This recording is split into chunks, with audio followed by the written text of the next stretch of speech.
I'm Chris Bussing. Welcome to my channel. It's committed to helping more people create freedom and impact in their life through success in tech sales and the pursuit of self-development.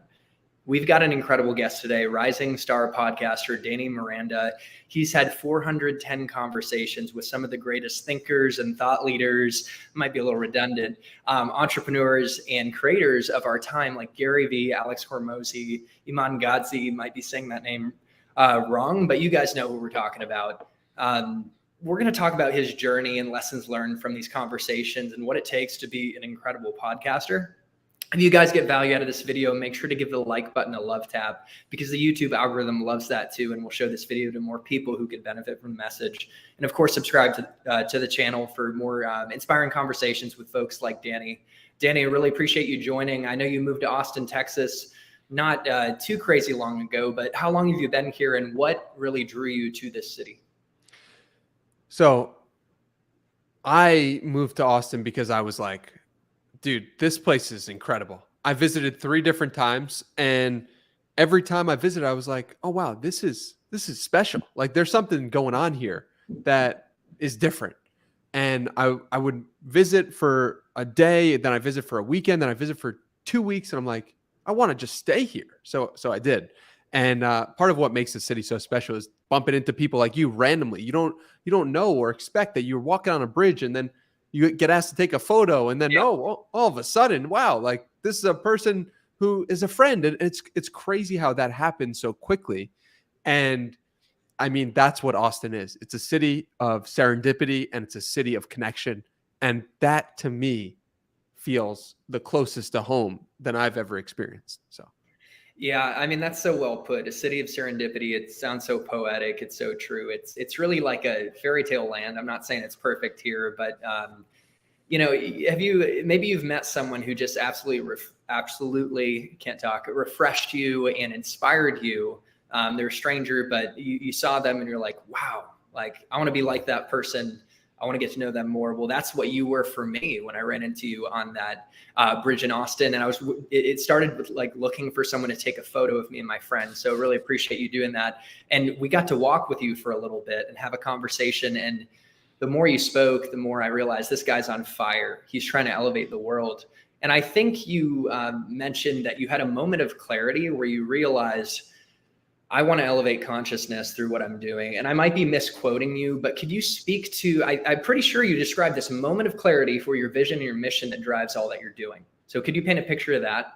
Absolutely. I mean, I'll never forget it. I was sitting outside just staring out into the sun, and I was thinking about what I wanted on my gravestone or my tombstone when I died. And I was like thinking 1995 to 2000, whatever. And what is going to be on there? And I just remember thinking, oh, I want to make the world happier, healthier, and wiser. And I want to raise the consciousness of humanity. Like, if those two things, like, and I can say that I've successfully done both those things, I know in my heart of hearts that I have lived a life that is true, a life that I'm proud of, a life that hopefully makes others better in the process. So that's one thing, like to have that realization. How are you going to live that, right? How are you going to be that? How are you going to show up as that every single day? That's a whole nother story. But thankfully, it came from the place of I'd been meditating a lot. And I'd never been into meditation. I never knew what that was or thought it was interesting. But I started meditating, and I started to have these realizations of this. Oh, this is my purpose. Oh, this is my calling. Oh, this is what I'm supposed to be doing. And slowly but surely, it has started to unfold. My life has become more and more true to myself from just tapping into myself. So I'm grateful that, just talking to me had that impact on you. And, I'm just blessed by life, man. And I'm just a guy. And there was not too long ago that I was just confused with what was going on and what is my place in all of this and what direction should I go? And so I know that I've solved that for myself a few years ago. And I just want to help others get to that place as well. Clearly, meditation has played a big role in you discovering who you are and just, again, catching fire and helping others do the same. I know Ray Dalio, Steve Jobs, some of the greatest thinkers and shapers of our time, attribute meditation to their creativity, their success. How many years have you meditated for? And how do you practice? Are you using your own, like just in, like, do you have a guided meditation you use, or I just love the mechanisms that you leverage? Yeah, so it's been 4 years now. I started in September of 2019, so I'm far from a pro or anything like that. But it was just 20 minutes in the morning was what I did when I first started, of just getting a timer. I'll show you the exact kitchen timer I used. It's right over here. This is the exact 20 minutes right here in the morning, and just set this thing. And that way you don't look at the phone, because otherwise I would look at a phone and it would be no good. But I had this timer. Just sit down on the floor, back straight up against the wall, maybe put a blanket over me. And that's what I did. And I didn't think it would do anything. And I wasn't trying to get anything out of it. I had zero expectations. I just knew that this is what my friend did, Tej Dosa, who seemed like he was acting with more love in the world. And I noticed that in him. And I was like, I would like to act like that. Or like there was something about him that drew me in, similar to you. Yeah. And so that was kind of the mechanism. Now what I do is I do 20 minutes right before I go to sleep, and that helps me go to sleep so easily. And it's not guided. There's nothing going on, just me, my thoughts, 20 minutes, and then I go to sleep like that very easily. So that's the current practice. In the middle, like from May of 2020 to December of 2020, I did 60 minutes a day. And that deepening of the practice was very impactful to really help me understand myself better and help me start the podcast. But that's kind of been my journey. Wow, what a journey. Give it 4 years and talk about a transformation. I'm sure that, if you show up with commitment like you have with your podcasting, like great things unfold. And 410 episodes in, most recently I saw John Gordon, congratulations. That's just, when people see that, there's just a respect, just like someone who gets shredded in the gym. Success didn't come by accident. And again, I'm grateful for all you've done. And I want to acknowledge the people who have shown up live right now. Thank you for joining. And to those who see this as it floats out in the evergreen YouTube sea, as we get it out there, Danny, I imagine the audience, like there's members in the audience that could be inspired by you to start their own podcast. And I know that you have a course that's out, which I linked in the description of this video. Correct me if I'm wrong, because I know it's new, but the art of interviewing, right? Just confirm. Yes, sir. Artofinterviewing.com. Okay, perfect. Guys, I encourage you to check it out. I'm doing it myself. And so I wanted to just kind of light a spark in this audience. What are some of the greatest lessons learned, or actually, excuse me, how has podcasting and having 410 conversations expanded who you are, maybe your thinking, your perspective? Like, how have you grown through this process? Yeah, I mean, it's crazy to me, because I feel like you talk to a new person, you almost travel to a new country. Like people collect all of the countries that they go to. And I'm like, I'm collecting the people who have been to all these different countries and experiencing their life and their perspective. And you get that, and that gets imprinted on you in a way that you can never forget. That's powerful. So how has that impacted me? I have a way broader sense of the world today. I have way more perspective to draw on, and I'm way less of a black and white thinker. I used to be like, all right, the best way to do this is X. And now I say to myself, well, the best way to do this could be X, and it could be Y, and it could be Z. And I remember, John Gordon told me he did it by doing A, B, C, D. And so like, that's an option. So I think now it is giving me more perspectives, and it's also helped me give the people that I interact with day to day off the podcast more perspectives as well. I've never been asked all my life, or been told rather, that's a great question. But now that's something I hear almost every day. And so when you hear that every day and you never heard it before, you're like, oh, it's because I've been asking and honing that skill. And that's exciting for me, because like anyone can learn to ask great questions. They just have to put in enough reps and focus on it to become a skill to help people gain new perspectives. So that's kind of what I've learned, how it's imprinted on me. That's pretty powerful. Like you're saying, just being able to step outside your own perspective. We're all trapped and limited in our own thinking, but I love how you described it as traveling to different countries. I've never heard it said that way. I might have to borrow that myself. And, it's kind of cool, like a little overlap with us. I went to the National Speakers Association. I have a dream of being a professional speaker. I really enjoy that. And John Gordon spoke. I followed up and I had him on the books for an interview.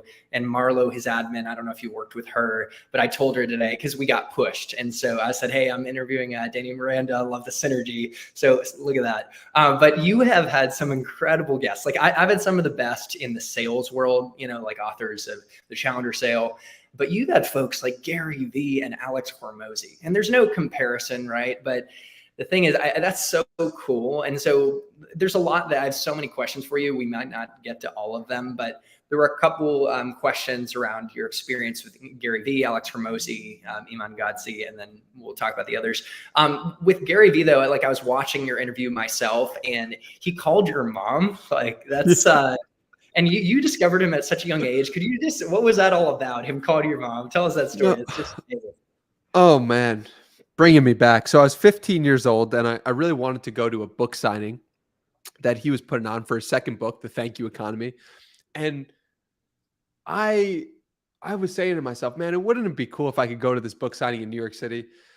And my mom, I was a sophomore in high school at the time, said, no way, you can't go to this book signing. It's a school night. Who is this guy? Gary Vee, Gary Vaynerchuk? That doesn't even make sense. It's a long name. And I remember saying, okay, I guess I won't go. And I remember tweeting to Gary, at Gary Vee, my mom won't let me go to the book signing. Wish I could make it. He sends me a DM and says, what's your mom's number? On the spot, he calls her, leaves her a voicemail, and my mom ended up letting me go. And we have a great picture from that moment. And I titled it, I made it my Facebook profile picture at the time. I said, the present and future of American business. It gives you a sense of where my head was at. It's wild. And so I knew like, this is crazy. I had so many takeaways from that one moment.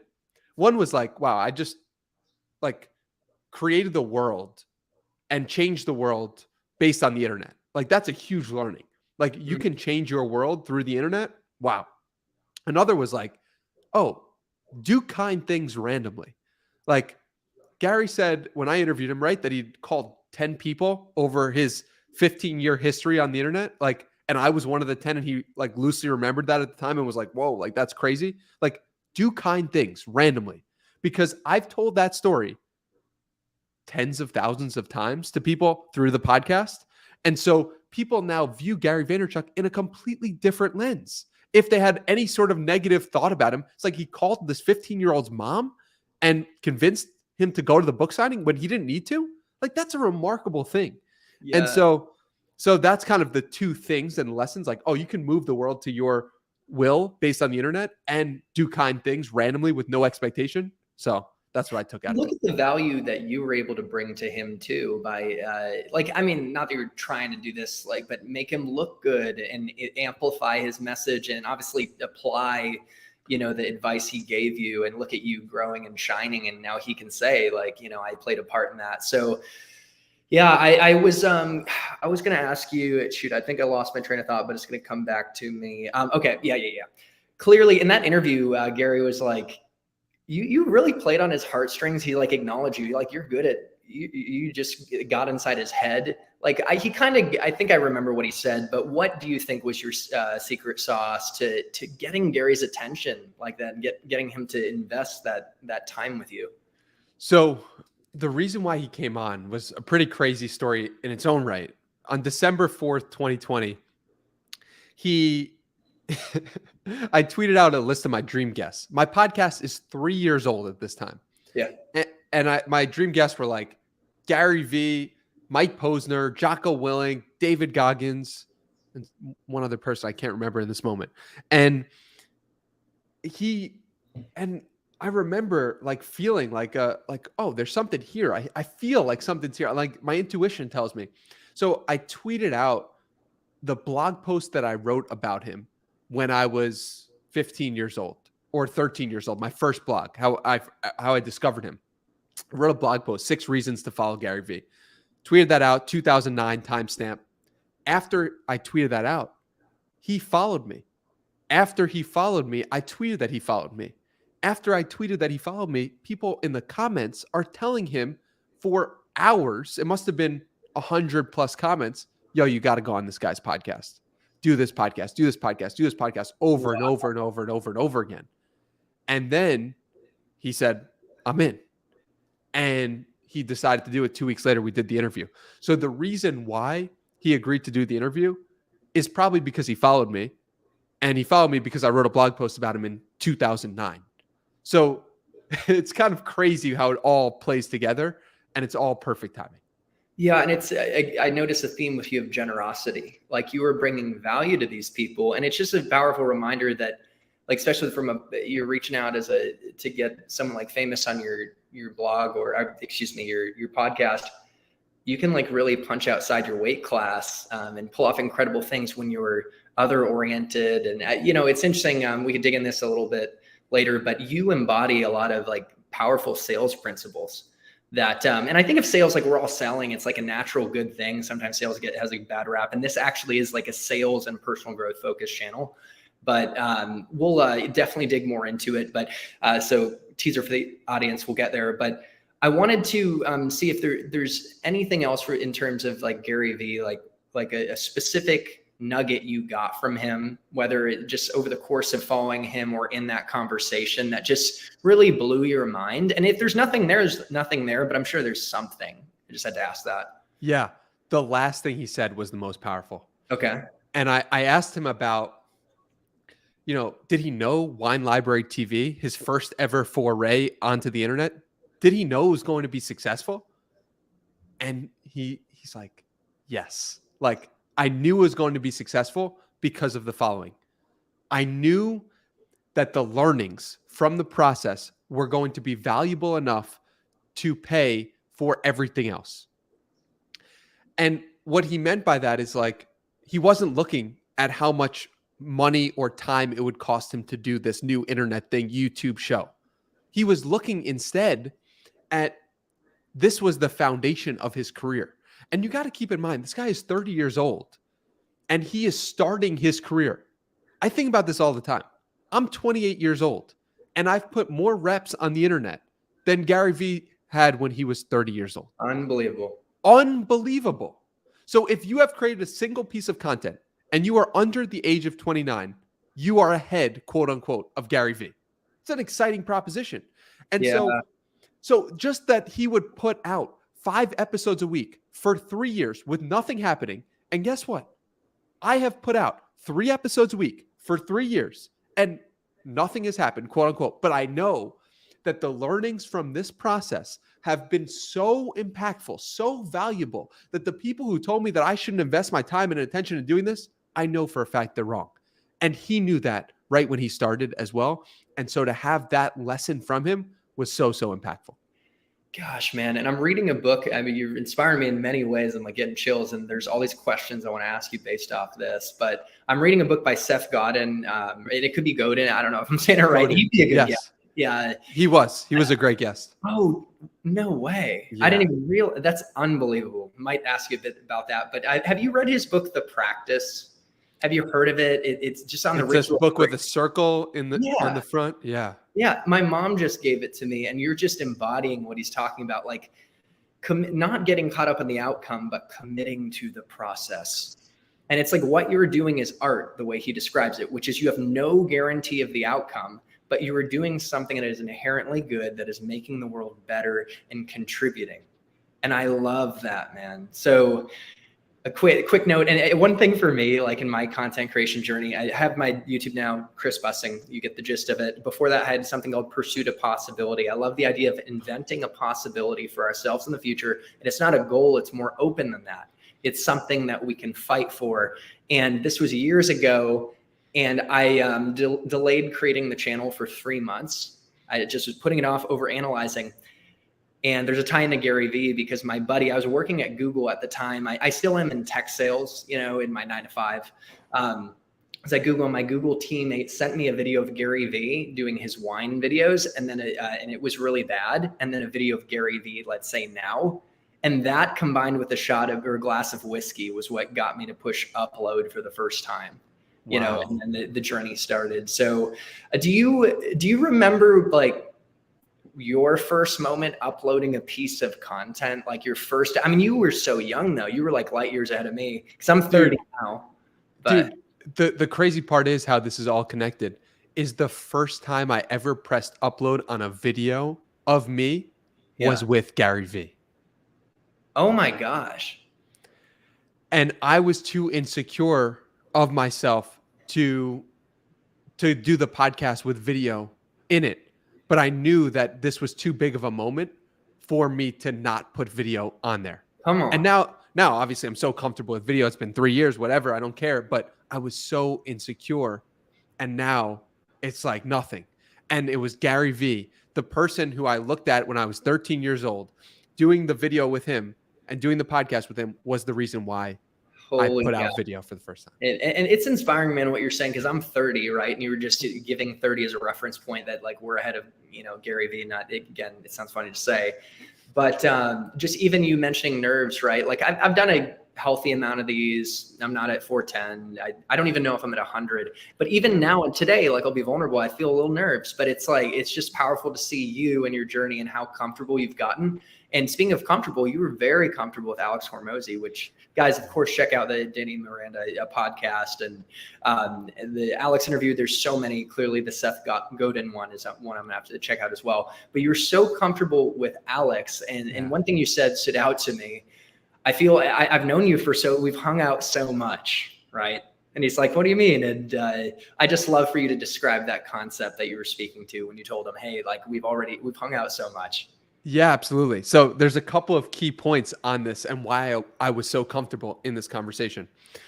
One is that I had just interviewed Peter Crone. Are you familiar with Peter Crone? I know that name. I'm blown away by your guest, man. That's amazing.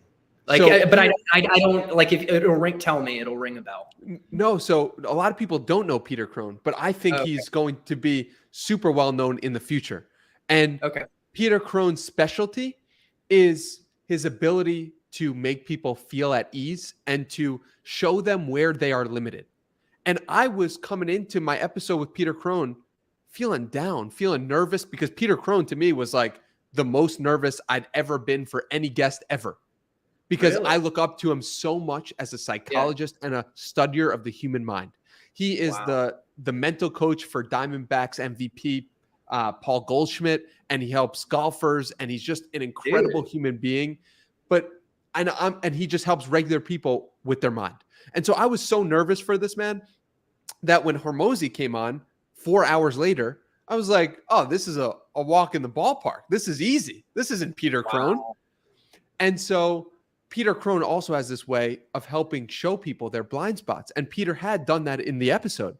So I was aware of my blind spots. I was grateful. I was feeling great. And so I just said the truth of like, dude, Alex, we spent so much time together because we had. And that was the truth. And I didn't know if he would be creeped out by that. I didn't know. It didn't matter, though. That's how I was feeling. And I said that to him before we started recording. And I saw his reaction. And I was like, oh, he loves this. And he appreciated this. And so let me say it again while we record. So that's why I said it. His reaction was like, why don't you tell the audience? I was telling the audience, listen, I love your content. And that to the people who are listening or watching is being like, oh, I love his content too. That's why I'm watching or listening to this episode. And that was a great way to open up that episode. That just happened because I was at ease myself. And if you want to become a better interviewer, you have to tap into what you're actually feeling and just say it. Oh, I'm nervous. When you said you were nervous just now, the entire complexion of the interview changed. You said the truth. And instead of hiding from the truth of like, oh, I'm not nervous, it's not a big deal. No, you were like, no, I am nervous. And now it's like, oh, if I'm nervous, oh, that's not so bad to admit the truth. Larry King says, you say the truth and you're free. And it's like, I mean, that's it. Amen. And you know what? I'm grateful to be interviewing someone where I feel nervous. That means I am having a meaningful conversation with someone I admire, even though we don't really know each other. And so I love that, just like labeling how you're feeling, and that diminishes anxiety and opens up authenticity. And I did, you probably do this too, read on like neuroscience and the neuroscience of happiness. And there are fMRI studies that show that when we label something simply like I'm nervous, actually diminishes the amygdala activity supposedly. So, but oh man, I love what you were saying about Alex though, in that you spent so much time with him because you spent so much time in his content, and you also, that lesson learned, it like that you were just willing to say what you felt and speak your truth. And it was rewarded because it was just a great moment and it made Hormozi laugh. So I was going to ask you, like, I watched that interview. I really enjoyed it. Encourage the audience to check it out themselves and not to necessarily take it secondhand. But, there were points on leverage. There were so many nuggets. And I love how you document, like, in the description of the video, every nugget. So we could go right to it. But I had to ask you, like, what was one of your favorite nuggets, and maybe even something that you have implemented yourself? So my favorite nugget had nothing to do with business. Yeah. I'll have two. One business one and one that was not business related. The business one was like, do more reps. Like, and I pointed this out to him, and I got him to talk about different examples that he actually did more reps. And that to me was like, that was where the gold was, because his book, $100 Million Leads, the first page is like a blank page, which is like the dedication. It's basically like, do more work. I don't know exactly what the dedication is, but it's like more reps. And that's my ethos. That's what I love. And that's the practice, as Seth Godin was talking about. And so that's one thing. The other thing that I got from that interview was how his mood and complexion changed when I asked about the thing that he thought was the modern day cigarette. And he was like, oh, it's like brain pills, and I don't like going down this route. And then I asked why, like, what's going on there? I see how you changed. And to me, it was so cool to get an open and vulnerable moment from him, and to be able to call it out, going back to what we were talking about before, the truth. What was I actually feeling? I was actually feeling like his mood changed. So saying that, hey, Alex, why'd your mood change? Like, talk about that a little bit. And that was a really impactful moment where he actually did go there. So yeah, I highly recommend checking that out, because that to me was the juice. That was being an interview. That was being in the moment. That was being present to the creation. You know what? That is such a breakthrough to understand. And for me, at least as a podcaster, and for the other podcasters out there watching this, is that if you can be present in the moment, they're just like unpredictable opportunities for insight. I love your presence, man. Like, who knows what we'll uncover, what other gems are going to come, because we still got some time. But I did have a moment like that recently, and you're kind of like revalidating. Like, I noticed a reaction, or the way that the guest was careful with their language. I was like, oh, what's behind that? And so anyways, by the way, our boy, Jay Johnston, who is with us, that knows Hunter Weiss, you took a photo of all of us. He's here. Jay, thanks for showing up. He put in quotes, "Put the work on the pedestal." Is that a Hormozi quote? Or is that, I'm trying to think, or is that one? I've said that before. I don't know if I've said that from Hormozi. It's probably quoting you. Yeah. Is that one of your expressions? Put the work on the pedestal? I love that idea and that insight. I don't know if it's from me or Hormozi, but I mean, if you really think about that, it forces you to do something you actually love doing, right? Because it's very difficult for me to put on a pedestal something that I hate doing. So yeah, that's impactful. And I love that we're present to the moment, and we're looking at what was beneath the thing that the person was saying. That to me is everything, because we say words, but what do the words actually mean? And ask about that. And then you're like ahead of the person, because they don't want to go there. Or they're not thinking about going there. And now you're bringing them to the truth. Yeah, there are lessons in the subtleties of how people operate in their beingness in the moment, and it's like our job to excavate that and and you do a great job with it. And one thing I wanted to acknowledge you for, as well as how you acknowledge others. You're doing it to me right now. I noticed, I watched an interview with this young kid. I think he's like 530 something subs, which is good for him. He's young. He interviewed you, and he did a great job. And I forget the exact name of the channel. He asked you about your New York Times. I might want to dig into the New York Times backstory of like how you're going to take over, something like that. But he actually did ask you a question that was like just a little awkward. It was like there wasn't really it's one of those questions, like be hard to even find a response. And you kind of put it back on him. He didn't have a response. But the point is, like, you just danced with it and like really brought out the best in him as the guest. And it reminds me, I've done improv before, and I don't know if you've tried it, where you don't shut people down. Like you don't say no, you like lift them up. And is there anything you want to share on that piece? Because I feel like you really acknowledge and elevate people, even in conversations, when you're the guest. Yeah.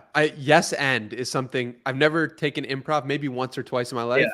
but is a principle from that I always think about. How do you build on what the other person is saying, and how do you build the other person?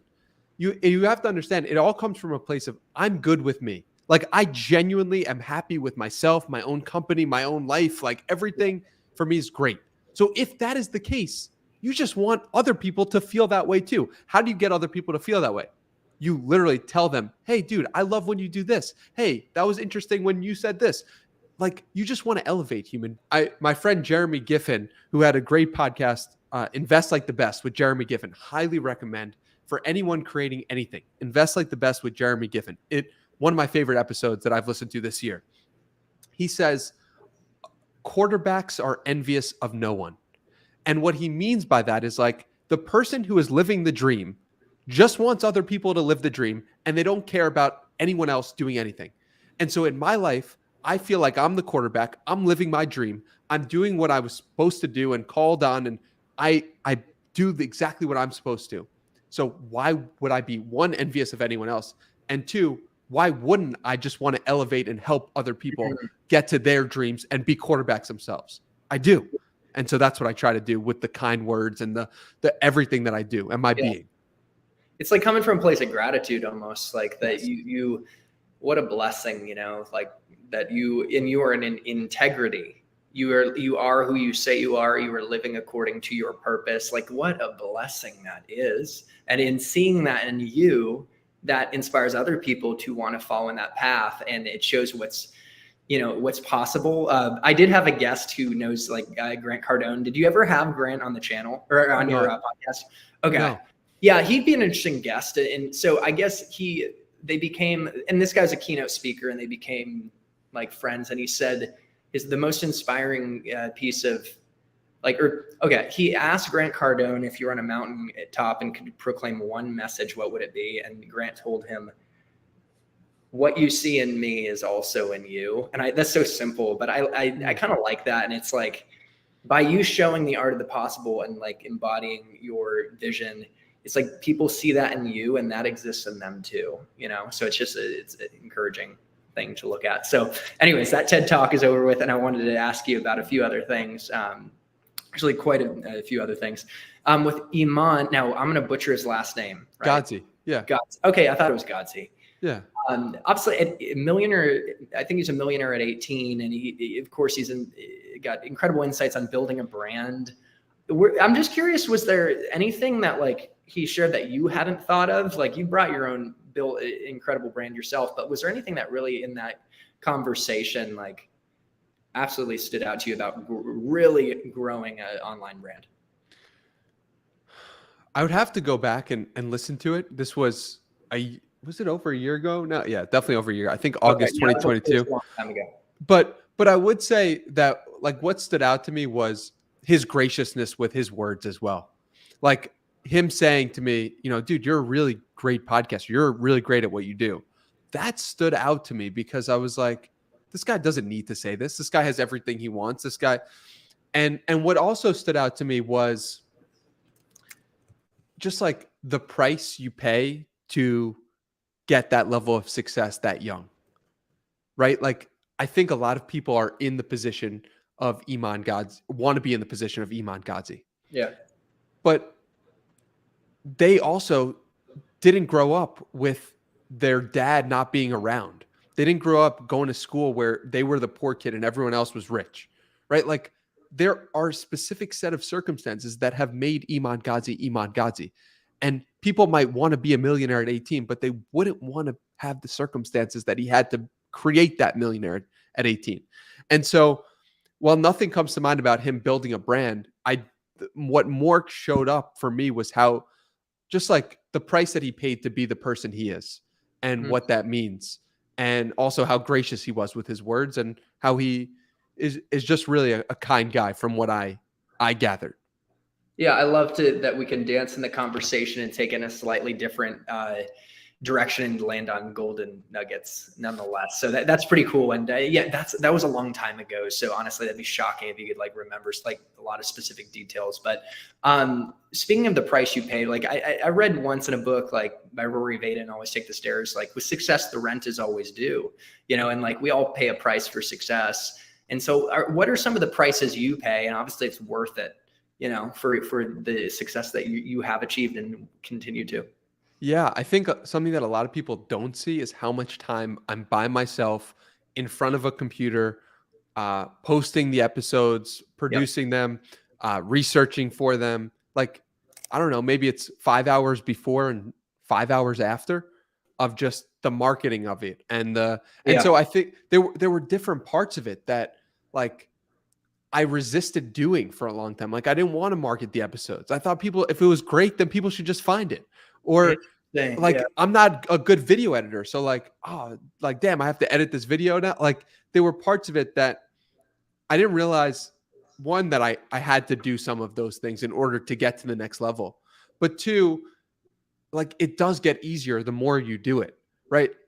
In some sense, it's not easier for LeBron James to play his 21st season, but in some sense it is easier because now he has training staff and he has like a whole team devoted to him, and he has a mental coach and he has a like he's got everything.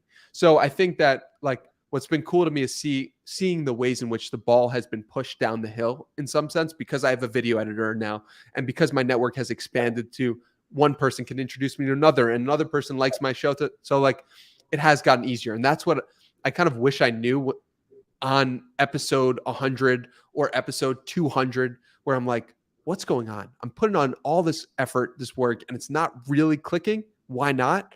And I'm like, I wish I knew that it would actually get easier the more that I did it.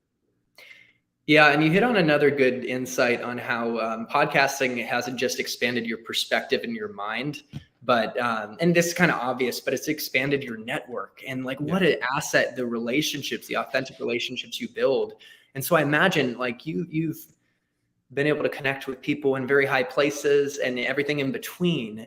And you just have like such a small degree of separation from almost anyone over time. Like that's such a cool thing. And that you have such a capacity to help people. Like if, it's like someone has I'll just quick tangent. Like one of my mentors is a professional speaker on the power of networking. And he tells an iconic story about his daughter, Kate, who had a serious brain issue that could, put her life at risk. And through his network, and again, that's his theme that he talks on, he was able to find a doctor who was the only person in the world that could do a specific surgery that like saved her life. And she ended up at Cornell and like, now she's doing amazing. And so it's like you were through your generosity and your art and conversations, your network is just getting like to an unbelievable level. So I don't know, that just stood out to me. It's really exciting. Like the bigger it grows, the bigger it grows. And it's like each person is like a resource that you can draw on if you have given them the gift of helping them learn more about themselves. Ooh. And so that's a good one. Gave the gift of helping them learn. That actually just blew my mind. I never thought of it in that way, of learning about themselves through a conversation with you. Yes. Wow. Through asking questions, right? Wow. Like how powerful, and we all have this power. You go through my list of 100 incredible questions, which hopefully will be on my website very soon. Yeah. And you get the course, you can get 100+ incredible questions. And it's like, you can now give people new perspectives. You read these questions, study them, ask them to people you love in your life, and then ask them to strangers. And your life is better. And the people around you's lives are better, and they want to help you. It's remarkable. It's a special. It's funny, you're like a therapist in a way. I'm more of a therapist than I am a podcaster. That is so cool, man. Like that's actually, oh my gosh, you're blowing my mind. This is awesome. Like my kid in a candy shop. Cause like I went to Georgetown University, solid school. And at that time I started to get feedback like, Chris, you should be like a motivational speaker or a therapist. And I do have a therapist. And she said, Chris, you don't listen well enough. You talk too much. So I'm like, okay, fair enough. But the thing is that kind of sparks something for me. Like I see something in an opportunity for myself now that you framed like podcasting as being a therapist in a way, so like, wow, what an insight. Oh gosh. I'm going to disagree with your therapist. For the past 40 minutes, I felt like you listened well. Oh, So thank you. that's very much a skill that you can grow and build into if that is your intention. I think a lot of people don't have a way and a focused pursuit to be a better listener, Mm. but you do. A podcast is a way to be a better listener. And I'm a better listener at episode 410 than I was at episode 1. So, Dude, oh my gosh. And so speaking of, you've really refreshed me and shocked me with some of your insights here. And who has refreshed and shocked you in terms of like being a guest that you just exceeded your expectations? Because we know like Hormozi and Gary Vee and Seth Godin, but was there someone that like you absolutely didn't expect it and they were just incredible? no, because the reason why I invite people onto the show Yeah. is because I've like a love for them and I want their insights in some way. But I will tell you, I had high expectations for my episode with Andy Frisella, episode 346. Oh, that's a good one. And it exceeded my high expectations. Like, Wow. imagine going to the candy shop knowing that you could pick out whatever you want, and then you go there and you get 100 candy shops. That's how it felt when I went there, interviewed him, because afterward he said, that was the best interview I've ever done. And to have somebody that had changed my life so much. Dude, that's incredible. Yeah, it was remarkable. So that to me was the one that stands out of like, oh, I really have something here. You know, I put in 345 reps before this, and like, this is a moment in time. So no one is like, basically everyone you reach out to, you expect to be incredible because you're very intentional, but Andy was the one that even exceeded your already high expectations. And then from one of the people you look up to the most, it's for him to tell you that it was the best interview he ever had. Like, oh my gosh, that's incredible. Could you imagine? Who's that for you? Who's the person where changed your life so much to the point where if you interviewed them and then told you that you were the best interview that they've ever had, that it would blow you away to no end? Who's that person? Yeah, you thanks for asking that question. You know this guy, Jordan Peterson. He would be awesome. You know, and I saw him speak in Austin, and he's the first. There's a handful, man, but I think Jordan Peterson. Have you ever considered reaching out to Jordan, or like, would you ever? Is he? And I don't know. He's not everyone's cup of tea as well, but like, I love some of his concepts. But yeah, go ahead. I would love to have Jordan Peterson on, and I'm gonna clip this and we're gonna tweet it out. So Jordan, I would love to have you on the podcast. Yeah, man. Oh my gosh. Let's get it out there. And one thing, the CEO of Sun Microsystems, Vinod Khosla, I saw him talking to Stanford, and he also did say something like, with enough persistence, the impossible becomes possible. I did have a guest that Josh Braun, a couple 100,000 followers on LinkedIn for sales, right? For the art of getting the meeting. We talk a lot about that in this channel. And I did pursue him for 6 months and then finally got him. Like, he was acknowledging me. And guess what, man? We went live a few weeks ago and the internet crashed. Like, the StreamYard crashed. I unexpectedly had interference and my modem had to be reset. Who would have thought? I take ownership. I could have been more proactive, but I wouldn't have expected it. So Jocko Willnick would be proud, right? Take ownership. And fortunately, he's big on mindfulness, like yourself, and meditation. And he said something like, the nature of dog parks. When I followed up, I really apologize. I'm sorry to disrespect your time. The nature of dog parks is barking, and the nature of live stream is glitches. He gave me another shot, and he's coming on next week, by the way. So, but anyways, the point is, there was the point is, I pursued him for like 6 months. Have you had any like situations where you're just like pleasantly persistent and you finally got him? Oh yeah. I mean, what's so cool to me is that the people that I was reaching out to when I was first starting are often coming back and being like, oh, I actually love the podcast now, and can I come on? So yeah, that's happened more than a handful of times. Dude, and that's a really cool experience. Yeah, it's like you are embodying, as I mentioned before, I said we get this like sales concepts, like your curiosity and asking questions that's the gateway to influence in sales, like really understanding someone, helping them arrive at a solution rather than just telling them what it is. Being pleasantly persistent, because it's like there's deals that I lost like a year ago to even to the competition, but they came back and then I won it for the long term. So the same parallels, man. You're embodying all these. And another is you're just your unbelievable level of personalized research. I watched a YouTube video, guys, check it out on Danny's channel. It's like the trailer where all of these famous people it's unbelievable, say like, wow, I can't believe your research. Well, we're going there. It's nuts, dude. It's like rinse and repeat. That is a concept too in sales, right? You can refresh someone with like personalized research and it cuts through the noise when you've got 1 million people reaching out. And that's an outbound sales motion when you're getting these guests, right? So one thing I want to ask is, where does this curiosity come from in you? And like, have you always just innately had that desire to go deep on the research? I haven't. And that's the crazy part, is that it comes from meditation. And that's why I talk about meditation so much, and why it's really all connected, is because when I started to meditate, I started to look at my thoughts for the first time. When I started to look at my thoughts for the first time, I was like, where do those come from? When I started to think about that, I was like, oh, wow, all these other people have thoughts too. Where do those people's thoughts come from? Oh, wow, what is this tree over here? Where did that come from? Oh, what about this frog? So I would go down this rabbit hole of curiosity from just looking at my own mind. And this is wild to me because for a long time, for a lot of different things, I just accepted them as they were. But when I started meditating, I started learning and exploring and assessing my own mind, which then allowed me to assess and explore everything else. So what is it about this personalization, this research that you think, I've overused this term, refreshes people? I'm like repeating myself, but what is it that refreshes them? I think I am bringing to them a version of themselves that they have forgotten about. You can remember the person you were yesterday. You could probably remember the person you were a year ago.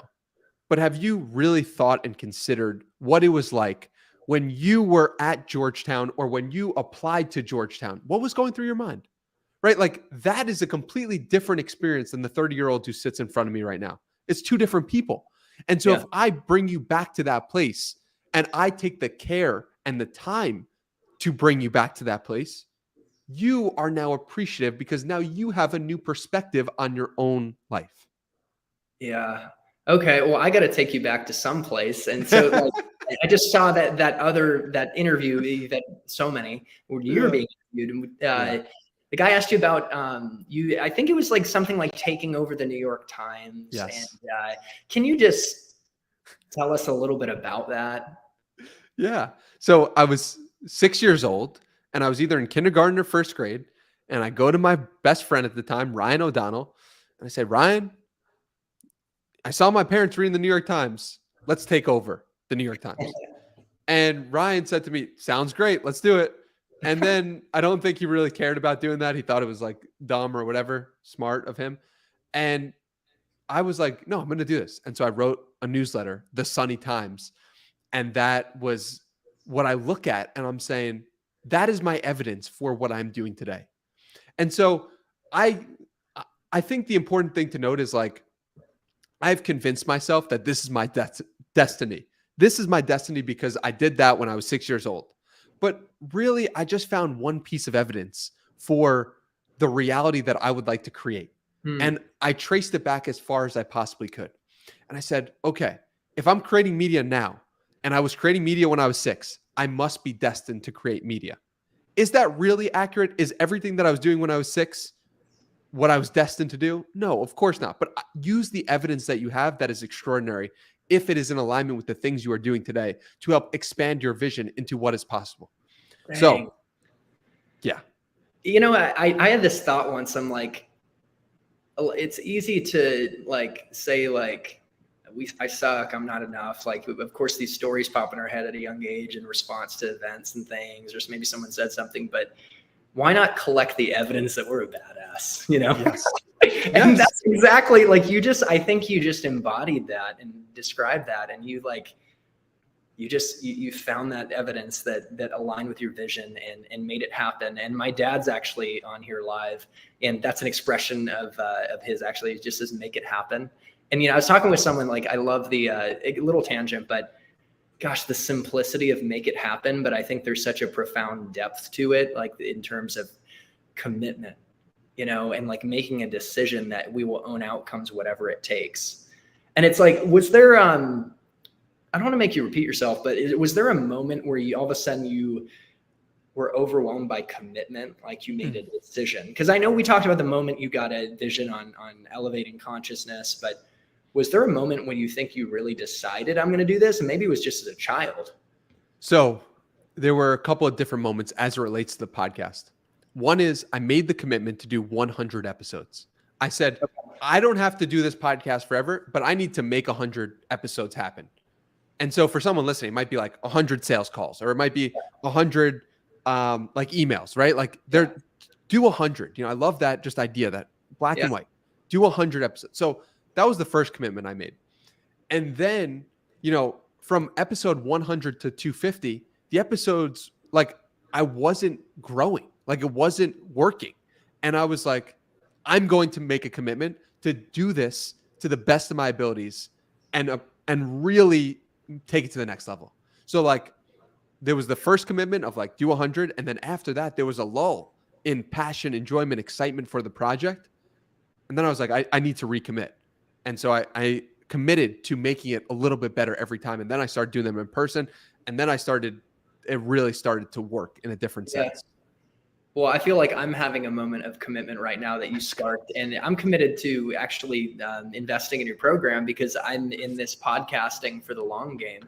Yeah. And I want to encourage others to do so. And I want to be a man of integrity, right? So I'm going to do it. And of course, this is something I am very, very passionate about. But yeah, okay, wow, I almost lost my train of thought. My brain, this brain just goes in so many directions. But I brought that up too intentionally. I am going to invest in your program.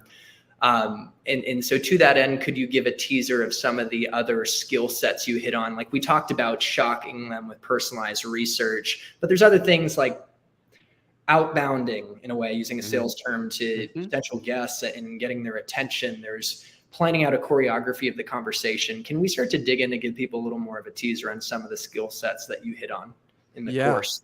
Absolutely. So one thing that we talked about is questions, but I really go into like what makes for a great question. Why are questions so important? What do they really help you do? I think the practical of how do you get these great guests is the most common question I used to get. And now I have a resource of like, look, you can purchase it, and I will show you examples of how I got Gary Vaynerchuk on the podcast, how I got Alex Hormozi, how I got Andy Frisella, how Seth Godin came on, right? Like these are examples that you can actually access and feel. And I think it becomes a lot like, I think before I did the podcast, there was more of a separation of like, I am this person. And then that person who's on the screen, the Gary Vaynerchuk, that's a different level. They're elevated, right? And so what I've done and what I hope to do with this course is I hope to like level the playing field of the person who's just on the sidelines right now. Like, look, this is a human being. And look how this human being responded to this. And yeah, this human being has more attention on them and they have more eyeballs and they have more commitments, but you can get to them. You really can. I know because my podcast has consistently punched above its weight in terms of the amount of downloads versus the guests that I get. And I will continually do that or continually try to do that. And I will use the tactics in this course to show you how to do it. So that's a little bit about the art of interviewing. Yeah, no, I'm excited to dig into it and just cheer some more people punching above their weight, right? I not fall victim. I'm guilty of sometimes putting people on pedestals, and it's like that. And that's not fair to that person, and that's it. We're all on the same playing field, like you said. And so I love that you're democratizing access to these ideas, these principles, these lenses that people can try on to open up, really transform the world. And by way of creating a great podcast, having more conversations, and getting the benefits that we've really talked about overall in this conversation. And speaking of conversations, could you just give us a little teaser on how you think about planning out a choreography of a conversation? And I'll just say, like, I prepared a lot for this, right? And I could tell. But there's always room for more improvement. So, like, what's your process to prepare? Okay, so I'll give you the practical breakdown, and I'll give you the high level thinking of what I'm trying to do here. Yeah. So the practical breakdown is I will go through Twitter, old podcasts, Google, different resources that they've put out. And I'm trying to figure out what is spiking my interest. what is making me go, that's interesting. Like you brought up the New York Times example, right? Yeah. That sparked your interest to the point where you were like, oh, wow, there's something different here. Not every 6-year-old is doing this, right? Not every 6-year-old's saying that they want to take over the New York Times. So I look, when I'm doing my research, I'm thinking, what's different here? When did this person make me laugh? When did this person say something that was unexpected or unusual? And so high level, that's what I'm doing. The practical is like, I'm taking all those notes on those moments, and then I'm categorizing them based on the topics that I think could be interesting. And then I'm bucketing them into different YouTube timestamps. I like to think of them. Like you mentioned before, I love how you break down like what the conversation is. It's like a lot of that happens before because I have a note on that. Yes. And I'm open to the possibility that we won't cover everything, or we cover some of it and we just flow with whatever happens. But that's my process, and that's how I think about it. I love it. And speaking of, we won't cover everything. I'm looking at my list of questions. I've got so many more. We also have 5 minutes based on our like set time, right? And I want to be mindful of your time. So I'll see what we can pull off. Like, by the way, do you have a hard stop, or if we went 2 minutes over, is that okay? I just want to check with you. No, absolutely. Yeah. Okay, cool. Because one thing I wanted to dig into next was, and again, we're almost there, but this has been amazing. And guys, give the like button a love tap if you got value, which I honestly know you would, and share this video with people that you think could benefit from the message, especially if you know future podcasters in the making. So what would you say, this is a very high level question, but you've built a very strong brand. Are a few keys or tips that have worked for you, whether it's like connecting with audiences, like we're talking just high level growing online presence? I think that a couple of things pop to mind. One is, I always thought when I was just starting out, like I needed to reach up to the people who were someone, right? What I've realized is like, you want to reach out to the people who are doing similar things that you're doing, but that you respect. And so my friend Dickie Bush started out on Twitter. Sounds like a fake name, but it's a real name, and he's super smart, dude. Dickie Bush is the man. Go follow him on Twitter if you're a Twitter user. Yeah. And I started following him, and I had him on my podcast for episode 21 when he had 900 followers, right? 900 followers on Twitter. Today he has 370,000 followers on Twitter. Wow. 3 years later. This man is remarkable. He's brilliant. He deserves every bit of success and attention that he gets because he's a great writer and he helps a lot of people write on the internet. And my point is that find people who are at your place, who can understand where you're at, and try to figure out who are those people for you and grow with them instead of like reaching up to the most famous person you can find. Reach next to you. Be like, who are you, my friend? Who are you? Like, let's get to know each other. Because if you're playing for a long time, you don't want to just look cool to be connected with Gary Vaynerchuk. You want to connect with people who are growing, who's going to be the Gary Vaynerchuk 20 years from now. And Dickie Bush might be one of those people. That is a great insight. Yeah, I mean, you can reach out, but what you're saying is like reach out to the sides, connect with people that you can grow with. And that is a great example. So I need to check him out. All right. So I have a quote for you. And I wanted to see what it sparks inside the mind of Miranda TM, right? Love that. So it's better to follow your path, however imperfectly, than to follow someone else's perfectly. The Bhagavad Gita. And I'm wondering, how have you marched to the beat of your own drum when it comes to your content creation strategy? I love this. I love this question. I love this idea. Everyone thinks and looks at me and they say to themselves, oh, Danny's in the business world, or Danny's in the writing world, or Danny is in the e-commerce world, or I'm in no world. I'm in my own world. I've created my own world. And that's how I think about content. And yes, it takes longer. There's no clear direction. People can't place me into a bucket. They're confused by me. They don't understand. They're like, how does he have, like the people that I have on are just, they're different and they're not in the same bucket a lot of the times. Sometimes they are. Like John Gordon is related to Rob Dial. You could understand that connection there if you're following the spaces of entrepreneurship and personal development. But a lot of the times they don't make sense to people. And I love that. And to me, that's so exciting. Like Ken Rideout and John Gordon like wouldn't typically be on the same podcast together. Ken Rideout's an incredible marathon runner. And it's just like, to me, that's what it's all about. Like, what are you excited about? Who are you excited to talk to? Who are you excited to sell to? And like, go down that rabbit hole instead of like, what is your competitor or what is the person next to you doing? Yeah. Eyes on your own paper.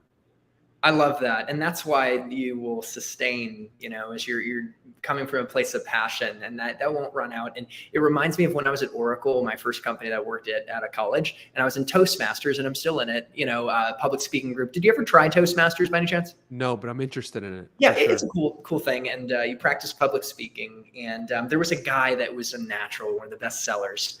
And he went up and he spoke about vinyl records. And I was on the edge of my seat, and I could care less, and I still could care less. But in that moment, because he was talking from a place of passion, like you do, right? I think that's the kicker. So I have a pretty serious question for you, by the way. Do you remember that expression, "Damn, Daniel"? How did that? Of course. Originally? And tongue in cheek, it's a absolutely goofy question. Well, I missed your question. Do you remember that expression, "Damn, Daniel"? Yes. Do you remember that? Did that? Honestly, I was taking a creative liberty of like a goofy question, like how did that shape you? Like, do you remember that? Did people end up saying like "Damn, Daniel" to you, or? This question has never been asked from me before, but there is an actual story behind it. Yeah. So I was basically, you said speak your truth, and it's like implement your, your insight right now, and it's like. Honestly, that's kind of an awkward question, but I bet no one asked you. So I'm curious. Yeah. No one's ever asked me this. And we had a Halloween party in college, and I put on a backpack and some white Vans, and people were like, "What are you?" And I was like, "Damn, Daniel." And it made everyone's night, and I just remember like people being like, "Oh, that's the best thing that I've heard or seen." And just the simple thing of like, oh, wow, like it's interesting. You could take popular culture, bring it to you and bring it to your life, and that could light someone up. I think that is something worth thinking about for someone selling is like, how do you take popular culture? How do you add a meme to your email? How do you make it personalized in a nature that is contextual to the moment or the last 5, right? For me, I'm like thinking like, all right, how do I add Deion Sanders to my pitch? Deion Sanders is like a football coach that's in the news that I can't stop thinking about, that he's an incredible leader. And I'm like, just like think about how do you add culturally relevant moments to the thing if the guy's name is Deion, right? Like, I don't know. Yeah, I love how you dance with that. That's actually really impressive. So I've got 2 more questions. We went a little over, but the penultimate, the second to last question is, what do you think is the future of podcasting? I get a little excited. Like, where do you think this is heading? Dude, this is like the printing press for audio. Like, this is crazy. I don't think people realize what an opportunity it is because it seems like everyone has a podcast. But the truth is, it hasn't even started yet. And the truth is that we are just on the cusp of what is about to come. And I think it will look more like right now we're talking. Yeah. And I don't know like anything that is going on below your shoulders. And this is a virtual conversation, and we're about 60, 70% of the way there. You got a dog. Oh my God, it's great. But it's like there's so much information missing from this, what we're doing right now. And it's amazing. It's like 60, 70% there, maybe. But I'm looking at Lex Friedman and Mark Zuckerberg have a conversation, and Lex is like, dude, this is freaking me out. Like, I feel like I'm in the room with you. That's not too far away. So the future of podcasting to me is a deeper connection with the virtual interviews. And I think that's just going to create more episodes, better episodes, deeper connections. And it's like, this is the first time in human history where you could record something and anyone could listen to it anywhere, anyplace, anytime. Yeah. Are you kidding me? Like, if you woke up you were in 1500 and you just woke up, you'd be like, this is the coolest thing ever. So I just woke up from 1500 or 1900 and I'm thinking to myself, this is the coolest thing ever. Yeah, what people can't see with this floating head is that Danny Miranda is shredded. Let's go. Yeah, you're looking good, man. I can tell you Thank work you. out. But okay, final thing is you finish your interviews oftentimes. Well, I would think you finish with a challenge. So what challenge do you have to the audience? I think because we were talking about it, meditation is how we started. And I think it is the highest ROI thing I've ever done in my life. And so if you've never meditated before, I challenge you to get a kitchen timer, 20 minutes every day in the morning for 90 days straight, and tell me that your life is not better in some capacity. I don't find it possible to believe that it won't be slightly improved in some small way. So that's my challenge. 20 minutes a day for 90 straight days. And if you do that, come back, send me a message at Hey Danny Miranda. I would love to hear from you on Instagram or Twitter. So Danny, thank you for your generosity, for sharing your art. And to the folks who are still alive, we got a handful of people here. And to the people who check this out in the future, thank you for your time and attention. And I encourage you to take on this challenge to start to practice meditating. I encourage you to create. I challenge you to check out Danny's podcast and also his Art of Interviewing course, which I'm going to be investing in myself. And I think you're going to see the consequence that my interviews continue to get better as a result. And the next time I have Danny on, the audience is going to be bigger. The interview is going to be just as great and even better. So Danny, I hope you have a wonderful night. And to the audience, to your success in tech sales and in your life, happy selling and happy living. And we'll see you in the next one. thank you so much. Thanks, Danny.